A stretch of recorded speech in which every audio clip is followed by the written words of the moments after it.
मायक्रोपेनिस ही एक दुर्मिळ जन्मजात स्थिती आहे जी सुमारे 2% पुरुषांना प्रभावित करते, जी अंदाजे 10 लाख पैकी 1 मध्ये दिसून येते। हार्मोनल किंवा विकासात्मक समस्यांमुळे लिंग सामान्य आकारात वाढू शकत नाही।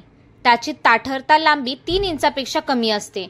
नवी मुंबईतील अशाच एका प्रकरणात मेडिकवर हॉस्पिटलचे यूरोलॉजिस्ट आणि अँड्रोलॉजिस्ट डॉक्टर सनीश श्रृंगारपुरे तसेच प्लास्टिक आणि cosmetic surgeon doctor Ashish Sangvikar यांच्या नेतृत्वाखाली टीमने मायक्रोपेनिस हा जन्मजात आजार असलेल्या 26 वर्षीय पुरुषावर लिंगाची लांबी वाढवण्याची शस्त्रक्रिया यशस्वीरित्या पार पाडण्यात आली।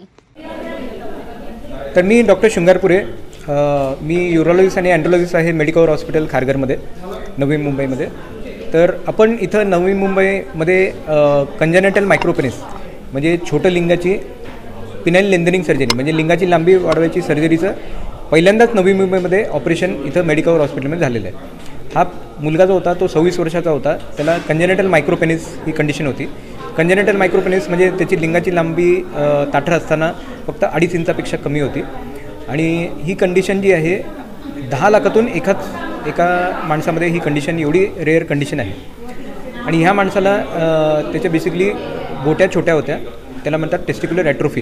त्याच्यामुळे त्याच्या टेस्टोस्टेरोन हार्मोन तयार होत नव्हतं, त्याच्यामुळे त्याची लिंगाची लांबी वाढलेली नव्हती। तर ह्या पेशंटला बेसिकली आम्ही 2.5 इंचापासून त्याची लिंगाची लांबी आम्ही 6 इंचापर्यंत हे ऑपरेशन पिनाइल लेंथनिंग सर्जरी याच्याद्वारे आम्ही यशस्वीरित्या त्याला देण्यात आली आहे। तर हे जे ऑपरेशन होतं एकदम कठीण ऑपरेशन होतं। माझ्यावर माझे कलिग होते doctor Ashish Sangvikar, plastic surgeon. आम्ही दोघांनी मिळून हे ऑपरेशन केलं। ऑपरेशनला साधारणतः 2.5-3 तास लागले आणि पेशंट क्रेडिट पेशंट होता, म्हणजे त्याचं कंपनीचं त्याला हे होतं सपोर्ट होता, त्यामुळे पैशाचा काय प्रॉब्लेम नव्हता। आणि पेशंट आता एकदम चांगला आहे, त्याचे टाके पण निघालेले आहेत आणि पेशंट एकदम खुश आहे। आणि इनफॅक्ट त्याचा कॉन्फिडन्स वाढला आहे की आता लिंगाची लांबी वाढल्यामुळे तो आता यशस्वीरित्या लग्न करू शकतो आणि सुखी वैवाहिक जीवनमध्ये पुढे हे करू शकतो। तर हे जे ऑपरेशन आहे नवी मुंबईमध्ये पहिल्यांदाच झालं आहे।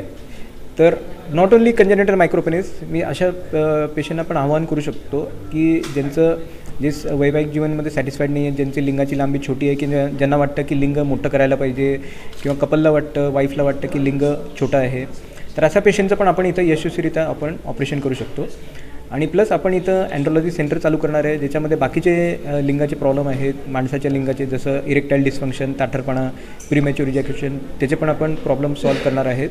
आणि पुढे जाऊन मेडिकवर हॉस्पिटलमध्ये आपलं प्लॅन आहे की आपण ट्रान्सजेंडर सर्जरी, ज्याला सेक्स चेंज सर्जरी म्हणतात, ते चालू करणार आहेत। म्हणजे मेल टू फिमेल आणि फिमेल टू मेल हे जे मोठे सर्जरी आहेत तर ते पण आपण चालू करणार आहेत मेडिकवर हॉस्पिटलमध्ये।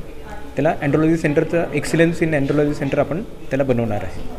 तर अशा जे सर्जरी आहेत ते बेसिकली छोट्या नर्सिंग होममध्ये पॉसिबल नाही आहेत। त्याच्यासाठी मेडिकवर हॉस्पिटलसारखं मोठं हॉस्पिटल ज्याच्यामध्ये ICU, ऑपरेशन थिएटरमध्ये सगळे फॅसिलिटीज, क्रेडिट फॅसिलिटीज आहेत आणि ऑपरेशन झाल्यानंतरसुद्धा आपल्याला ICU आणि पेशंटचं पोस्ट ऑफ केअर जे आपण म्हणतो ते पण बघणं गरजेचं आहे। तर ते आपण इथं यशस्वीरित्या आपण इथं करू शकतो। वैवाहिक जीवनमध्ये आता त्याला काही प्रॉब्लेम नाही होणार। त्याची लिंगाची लांबी एकदम आता 6 इंच झालेली आहे, म्हणजे ताठर असताना, तर त्याच्यामध्ये तो एकदम सुखी वैवाहिक जीवन हे करू शकतो आणि आता लग्न पण करू शकतो तो। थँक्यू.